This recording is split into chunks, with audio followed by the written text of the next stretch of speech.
Senewa pata kabul na hangam nay kum tin selung lai gila na sam zingi bona bang ku zo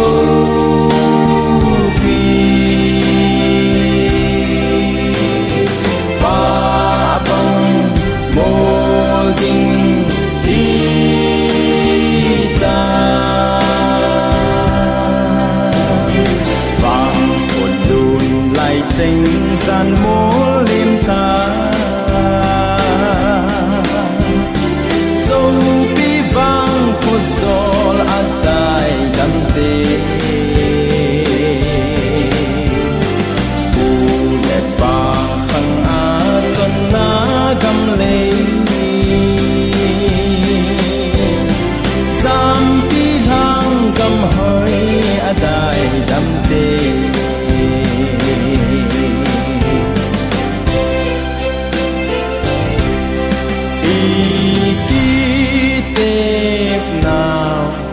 Leni kipel hitam mitin silung lai azing du len gam anai anai tamay gam kisan don na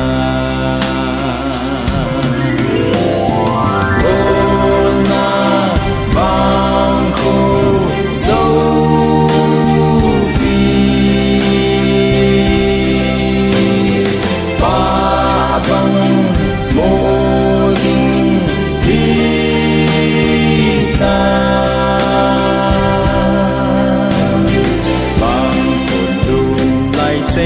gian mô liêm ta dâu bi vang khô gió át đài đam tê bù đẹp bà khăn á chân ná găm lên giam bi thang găm hơi át đài đam tê